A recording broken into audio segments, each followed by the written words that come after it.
போதைப் பொருள் உடம்புக்கு எந்த அளவுக்கு கேடுன்றத அப்பப்போ விழிப்புணர்வுகள் கொடுக்கப்பட்டாலும் கூட போதைப் பொருள் கடத்தல்ன்றது அங்கங்க தலைவிரிச்சு ஆடிட்டு இருக்குது.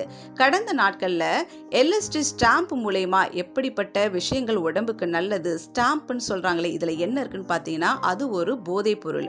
ஒரு ஸ்டாம்ப் சைஸ்ல இருக்கும். அதை ஈஸியா சப்ளை பண்ணலாம், கடத்தலாம். ஏற்றுமதி இறக்குமதியில படுஜோராவை ஒரு பக்கம் நடந்துட்டே தான் இருக்கு.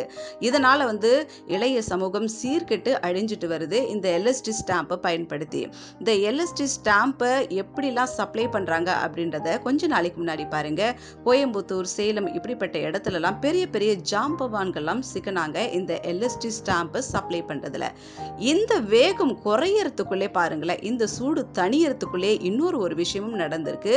போதைப் பொருளை இயக்குனர் அமீர் அவர்களோட நண்பர் ஜாஃபர் சாதிக் தயாரிப்பாளர், இவரும் இந்த பிரச்சனையில சிக்கி இருக்கிறாரு அப்படின்ற ஒரு விஷயமும் வெளியே வந்திருக்குது.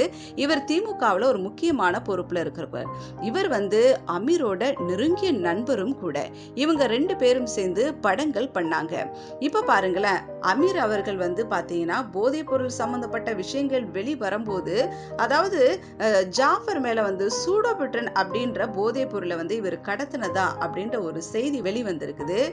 அமீர் என்ன சொல்றாருன்னு பாருங்களேன், ஒரு தயாரிப்பாளரா எனக்கு இவரை தெரியுமே தவிர மற்றபடி நானும் இவரும் நெருங்கிய நண்பர்கள் இல்லை. அவர் ஒரு தயாரிப்பாளர், நான் ஒரு இயக்குனர். அதன் அடிப்படையில் நானும் அவரும் ஒரு பிஸ்னஸ் லெவலில் நாங்கள் ஃப்ரெண்ட்ஷிப்பாக இருந்தோமே தவிர மற்றபடி க்ளோஸ் ஃப்ரெண்ட்ஸ்லாம் எதுவுமே கிடையாது.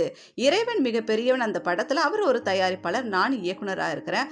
அதை தவிர்த்து வேற எந்த ஒரு தகவலும் எனக்கு அவரை பற்றி தெரியாது. வேற எதுவுமே அவருக்கு எனக்கு சம்மந்தம் இல்லைன்னு சொல்லியிருக்கிறாரு. கொஞ்ச நாளைக்கு முன்னாடி தான் ஒரு கஃபே ஓப்பன் பண்ணியிருக்கிறாங்க. அதில் பார்த்தீங்கன்னா வெற்றிமாறன், சூரி, விஜய் சேதுபதி, இயக்குனர் அமீர் இவங்கெல்லாம் சேர்ந்து அந்த கஃபே ஓப்பன் பண்ணியிருக்காங்க, ஜாஃபரோட கஃபே.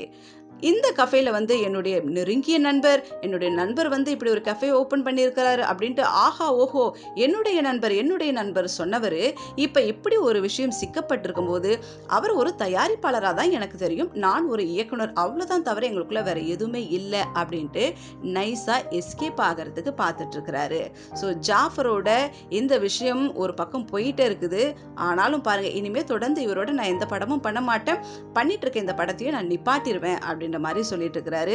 ஸோ இயக்குனர் அமீர் அவர்கள் ஒன்று கவனத்தில் வச்சுக்கணும், புலனாய்வு பிரிவு எல்லா வகைகளும் எல்லாரையும் பார்த்துட்டு தான் வராங்க, எல்லா எவிடன்ஸையும் சேகரிச்சுட்டே தான் வராங்க. ஸோ தொடர்ந்து நீங்கள் பாருங்க, நீங்கள் இவருடைய நண்பர்ன்ற விதத்தில் எந்த அளவுக்கு எப்படிப்பட்ட சூழ்நிலையில் மாட்ட போறீங்க அப்படின்றத கேர்ஃபுல்லாக பார்த்துட்டே வாங்க.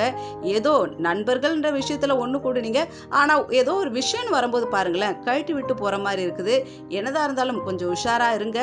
அடுத்த கட்டம் உங்ககிட்ட வரப்போதோ என்னமோ அப்படின்றத நம்ம தொடர்ந்து பொறுத்திருந்து பார்க்கலாம். வல்லவன் உங்களில் ஒருவன்